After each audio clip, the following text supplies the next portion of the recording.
Shalom saudara terkasih di dalam Tuhan. Mari kita siapkan hati kita untuk beribadah di tengah minggu ini. Kita mau mempersiapkan hati kita mau menyadari kasih Tuhan bahwa begitu besar bagi hidup kita. Tiada karya yang lebih besar, tiada pengorbanan yang lebih besar daripada Tuhan yang sudah lakukan di dalam hidup kita. Mari kita renungkan apakah kita sudah menghargai karya dan pengorbanan yang Tuhan sudah lakukan di dalam hidup kita. Kita hantarkan ibadah kita dengan pujian karya terbesar.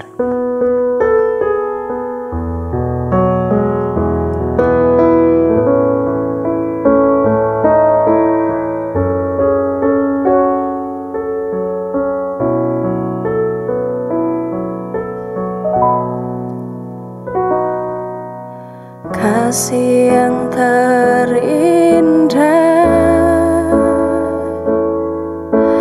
hati yang mulia, hanya ku temukan di dalam-Mu, Yesusku.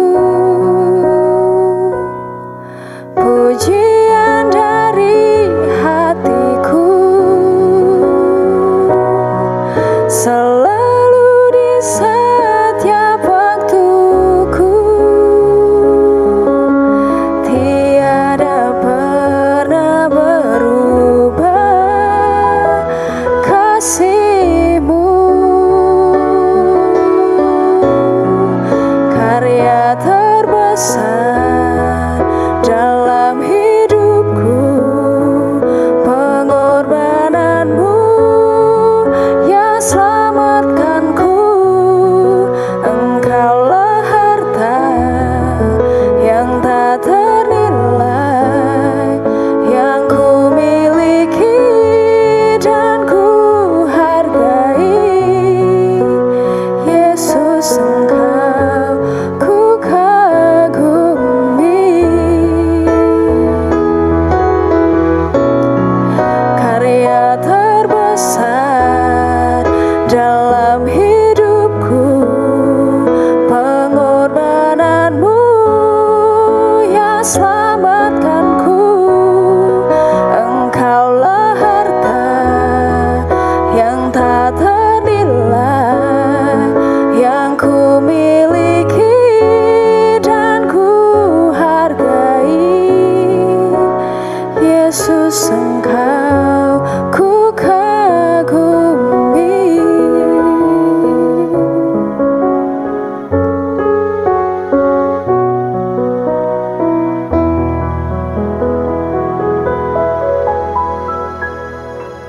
Mari kita satu dalam doa.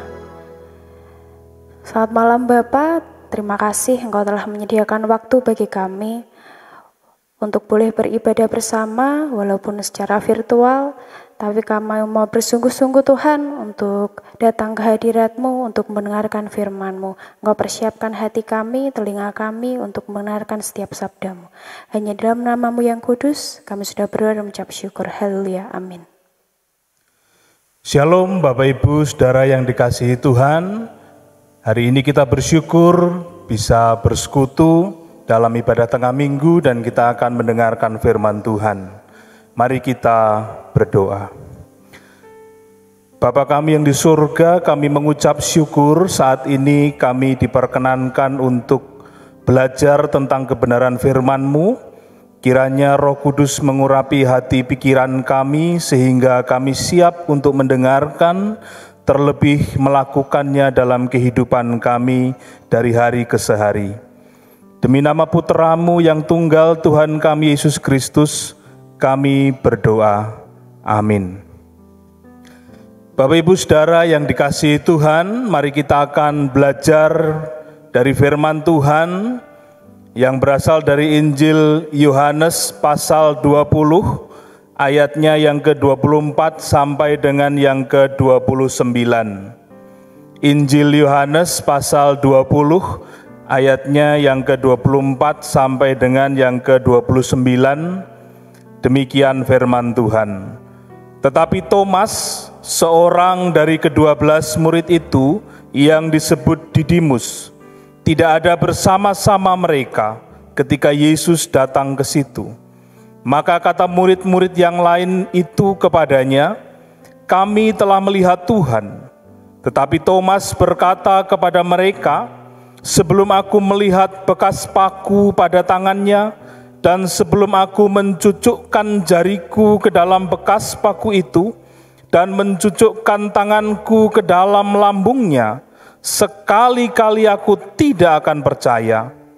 8 hari kemudian, murid-murid Yesus berada kembali dalam rumah itu, dan Thomas bersama-sama dengan mereka. Sementara pintu-pintu terkunci, Yesus datang dan ia berdiri di tengah-tengah mereka dan berkata, "Damai sejahtera bagi kamu." Kemudian ia berkata kepada Thomas, "Taruhlah jarimu di sini dan lihatlah tanganku, ulurkanlah tanganmu dan cucukkanlah ke dalam lambungku, dan jangan engkau tidak percaya lagi, melainkan percayalah." Thomas menjawab dia, "Ya Tuhanku dan Allahku." Kata Yesus kepadanya, "Karena engkau telah melihat aku, maka engkau percaya. Berbahagialah mereka yang tidak melihat, namun percaya." Sedemikian jauh pembacaan firman Tuhan. Bapak, Ibu, Saudara yang dikasihi Tuhan, minggu yang lalu kita memperingati dan merayakan Trihari Suci, Kamis Putih, Jumat Agung, dan Minggu Kebangkitan, Minggu Paskah. Kalau kita melihat situasi yang dialami oleh para murid pada masa itu, Bapak, Ibu, Saudara yang dikasihi Tuhan, mereka saat itu tidak sedang dalam suasana yang riang gembira karena kebangkitan Sang Guru. Tetapi justru mereka sedang mengalami ketakutan, mengalami keraguan-raguan, mengalami trauma yang mendalam.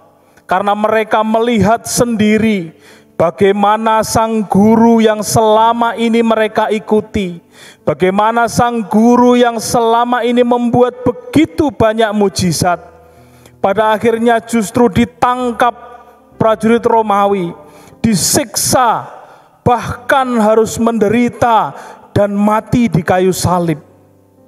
Ketika mereka mengalami itu, mereka mengalami trauma dan tekanan yang luar biasa, mengalami ketakutan.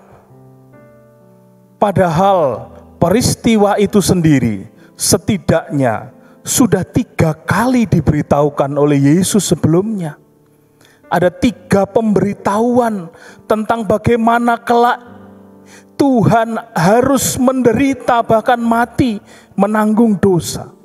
Tetapi ketika peristiwanya terjadi, mereka tetap tidak siap. Bahkan ketika Tuhan sudah bangkit, ketika Maria Magdalena dan para perempuan itu menyaksikan sendiri kebangkitan Tuhan melalui kubur yang kosong, melalui kesaksian para malaikat, maka para murid-murid ini tidak juga mengalami damai sejahtera. Mereka tetap mengalami ketakutan. Karena itu dalam bacaan sebelumnya diceritakan bagaimana di ayatnya yang ke-19, ketika hari sudah malam, pada hari pertama minggu itu berkumpullah murid-murid Yesus di satu tempat dengan pintu-pintu yang terkunci karena mereka takut kepada orang-orang Yahudi. Jadi mereka mengalami ketakutan. Tidak hanya ketakutan, mereka juga ragu apakah betul Sang Guru ini sudah bangkit. Apakah betul Sang Guru sudah mengalahkan maut. Bapak, Ibu, Saudara yang dikasihi Tuhan, kalau kita membaca perikop ini, Tuhan Yesus tidak meremehkan keraguan-raguan mereka. Tuhan Yesus tidak menyalahkan keraguan-raguan mereka. Tuhan Yesus tidak memandang rendah kemanusiaan mereka yang terbatas dan penuh kelemahan. Tapi diceritakan bagaimana Yesus sendiri hadir di tengah-tengah mereka. Dan bahkan menyatakan damai sejahtera bagi kamu. Tuhan hadir ketika seseorang mengalami keraguan-raguan dalam hidupnya. Tuhan hadir ketika seseorang mengalami ketakutan dalam hidupnya. Tuhan hadir ketika seseorang khawatir akan keadaannya. Ketika itu diceritakan bahwa ada seorang murid yang ternyata tidak ikut hadir ketika Tuhan Yesus menyapa murid-muridnya. Dia adalah Thomas yang disebut Didimus. Thomas ini menyatakan bagaimana dia tidak percaya kalau belum melihat sendiri sang guru.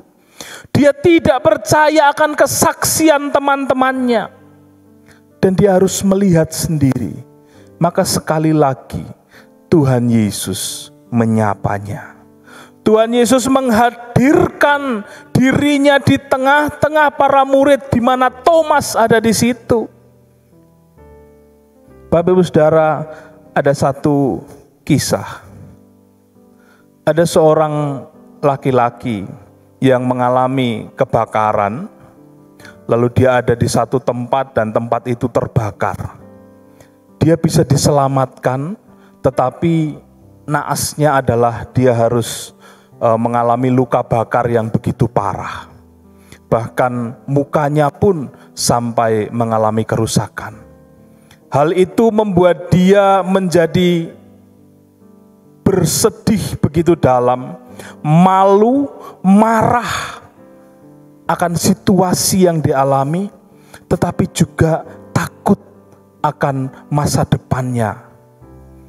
Dia lalu mengurung diri di dalam kamar. Dia tidak mau beraktivitas, dia tidak mau bersosialisasi, dia bahkan tidak mau mendengarkan ketika anak dan istrinya memberi semangat. Dia terpuruk dan jatuh.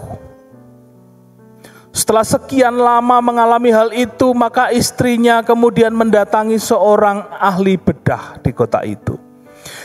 Lalu dia berkata, "Pak dokter, saya mau minta tolong. Apa yang bisa saya bantu?" Kata dokter itu, "Suami saya mengalami kecelakaan, kebakaran, lalu mukanya menjadi rusak dan dia saat ini tidak mau bangkit dari keterpurukannya." Kata dokter itu, "Oke, mari saya akan ke rumahmu dan mari kita bujuk supaya suamimu bisa dioperasi plastik. Saya percaya saya bisa membantunya." Sang istri berkata begini, "Pak dokter, saya istrinya, orang yang paling dekat dengannya saja tidak mampu untuk membangkitkan semangatnya. Apalagi Anda yang dia tidak kenal. Maka saya ke sini mau meminta bantuan yang lain." Si dokter berkata, "Apa yang bisa saya bantu?" Wanita itu mengatakan begini, "Pak dokter, tolong supaya Bapak mengoperasi muka saya kemudian menjadi rusak.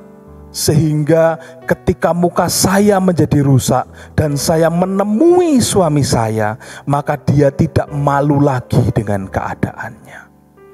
Maka dia tidak terpuruk lagi dan saya bisa merasakan penderitaannya."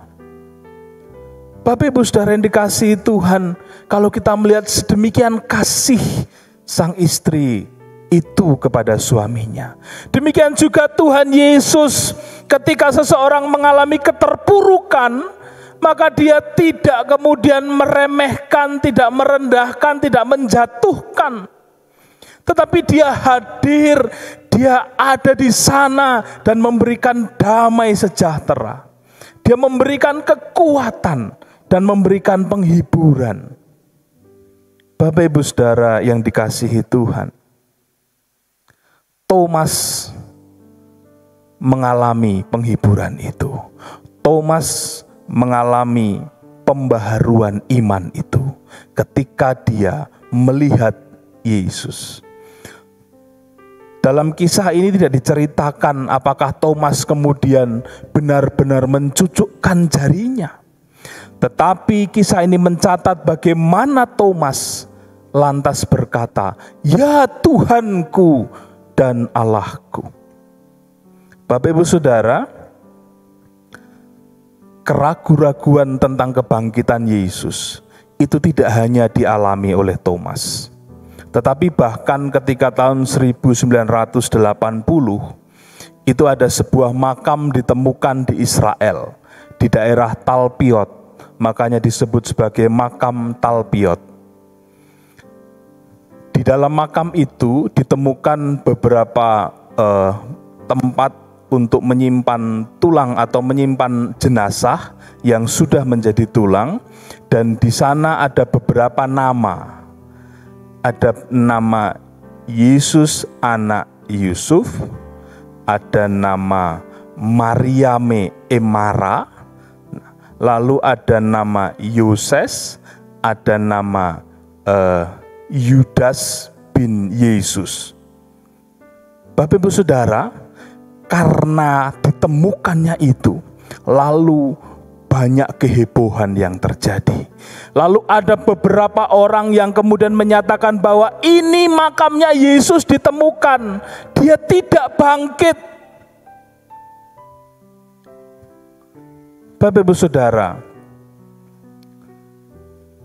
di Israel 2000 tahun yang lalu, nama-nama itu bukanlah nama yang asing di telinga mereka, juga bukan nama yang hanya dimiliki 1-2 orang. Jadi kita tidak bisa kemudian dengan mudahnya mengklaim, oh ini Yesus yang dikenal dalam kekristenan. Begitu dangkal penafsiran yang seperti itu, Bapak Ibu Saudara yang dikasihi Tuhan. Tetapi kemudian hal ini bergulir. Bahkan ada seorang mantan dosen di salah satu sekolah teologi tertua di Indonesia yang menulis dalam artikel di Koran Kompas tahun 2007, di mana dia mendukung bahwa makam Talpiot ini adalah kemungkinan besar makamnya Yesus. Bapak Ibu Saudara dikasihi Tuhan, Alkitab kita memberikan bukti yang begitu nyata bahwa bagaimana Yesus bangkit. Bahkan dalam surat Paulus disebutkan bahwa kebangkitannya itu kemudian disaksikan oleh lebih dari 500 orang. Dan yang ketika itu surat ditulis, masih banyak saksi mata yang hidup. Kita juga melihat bagaimana Thomas melihat sendiri, bagaimana para murid melihat sendiri, Yesus sudah bangkit. Bapak Ibu yang dikasihi Tuhan, seringkali kita kemudian meragukan kebangkitan itu dengan dasar-dasar yang sebenarnya dangkal. Dan saya percaya bahwa kitab suci kita ketika berbicara tentang sejarah, maka sejarah itu pasti benar. Apa yang dikatakan Alkitab adalah kebenaran. Meskipun ada orang yang masih meragukan, tetapi saya percaya pada apa yang disampaikan oleh kitab suci. Bagaimana ada saksi mata yang melihat sendiri, bagaimana Yesus kemudian mendatangi mereka, bahkan ketika Yesus naik ke surga pun ada banyak saksi. Mari kita melihat ayat terakhir dari bacaan kita. Thomas menjawab dia, "Ya Tuhanku dan Allahku," kata Yesus kepadanya, "karena engkau telah melihat aku, maka engkau percaya. Berbahagialah mereka yang tidak melihat, namun percaya." Kita memang tidak melihat langsung Tuhan Yesus bangkit. Kita memang tidak melihat langsung bagaimana dia menemui para murid, tetapi Tuhan mengingatkan, berbahagialah orang yang tidak melihat namun percaya. Kita adalah orang-orang yang berbahagia. Mari kita menerima bukti kebangkitan Tuhan Yesus dengan iman yang teguh, bahwa peristiwa kebangkitan itu sungguh-sungguh terjadi. Sebab Paulus mengatakan, kalau kebangkitan itu tidak ada, maka sia-sialah iman kita. Kebangkitan Yesus nyata dan iman kita tidak sia-sia. Kehadiran Yesus bisa kita rasakan dalam kehidupan kita melalui damai sejahtera yang diberikan Tuhan bagi kita. Tuhan Yesus memberkati.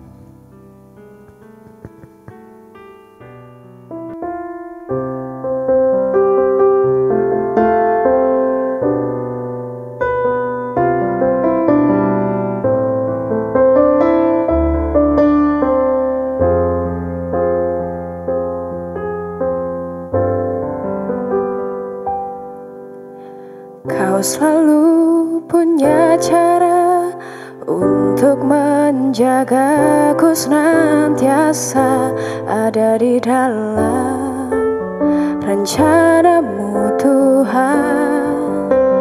Kau selalu punya cara untuk mengubah keburukan agar menjadi hal baik bagiku.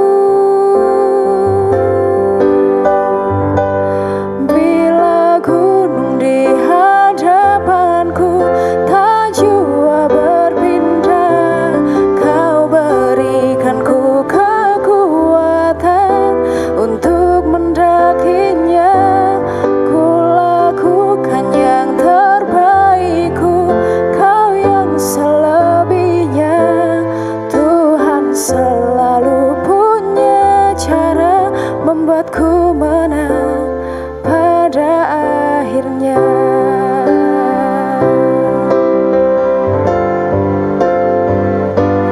Bila gunung di hadapanku tak jua berpindah, kau berikanku kekuatan untuk mendakinya, dan ku lakukan yang terbaikku.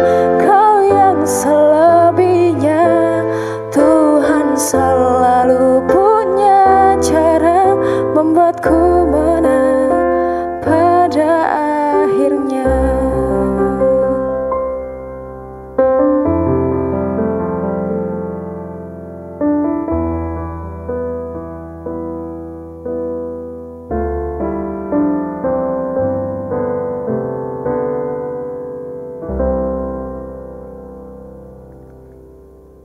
Bapak Ibu Saudara yang dikasihi Tuhan, marilah kita berdoa. Bapa kami dalam kerajaan surga yang mulia, kami mengucap syukur saat ini kami boleh datang ke hadirat-Mu. Mengucap syukur karena kebangkitan Kristus membuat kami menang atas ketakutan, menang atas keraguan-raguan, membuat kami mengalami damai sejahtera dalam hidup kami. Kami mengucap syukur Tuhan atas pemerintahan bangsa dan negara kami. Tuhan memilih para pemimpin kami, maka kami berdoa Tuhan memberikan hikmat bagi mereka untuk membawa bangsa kami lepas dari pandemi, membawa bangsa kami lepas dari masalah krisis ekonomi, membuat bangsa kami menjadi bangsa yang maju, bangsa yang sejahtera, bangsa yang penuh toleransi, bangsa yang diberkati Tuhan. Kami berdoa para pemimpin kami Tuhan berikan hikmat-Mu, supaya mereka menjadi pemimpin yang takut akan Tuhan, pemimpin yang mengandalkan Tuhan, pemimpin yang mengusahakan kesejahteraan masyarakat, pemimpin yang amanah terhadap tugas dan tanggung jawab yang diembannya. Kami mengucap syukur Tuhan atas pertolongan dan perlindungan-Mu atas para pemimpin kami. Kami berdoa bagi saudara-saudara kami yang ada di Nusa Tenggara Timur, di mana mereka mengalami bencana alam, mengalami banjir, mengalami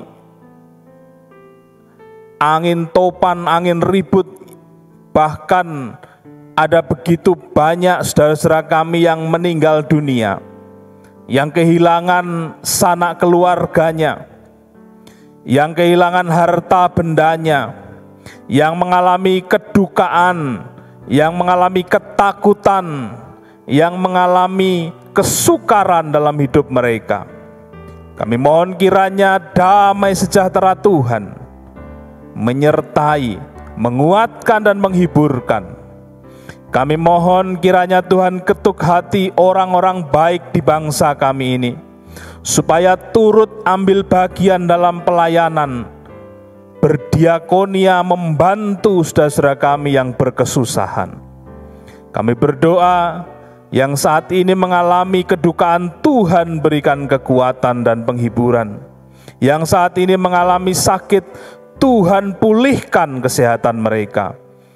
Yang saat ini mengalami kesusahan karena harta bendanya hilang, Tuhan, Engkau tolong mereka supaya tetap memiliki hati yang penuh damai sejahtera.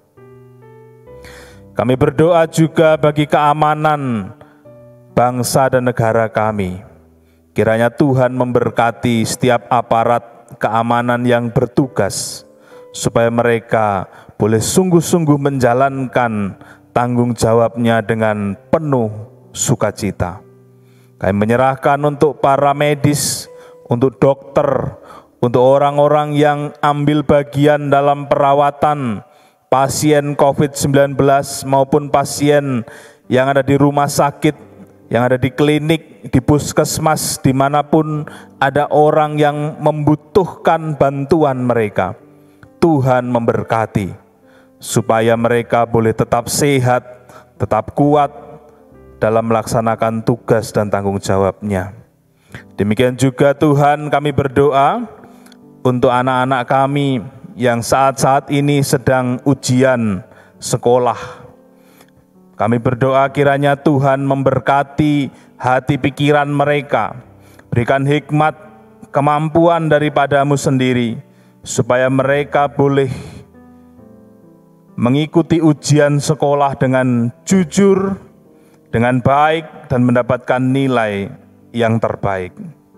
Kami juga menyerahkan untuk gereja Tuhan, GKMI Salatiga. Kami serahkan para hamba-hamba Tuhan yang melayani di tempat ini. Kami menyerahkan untuk pelayan Tuhan yang melayani dalam ibadah-ibadah.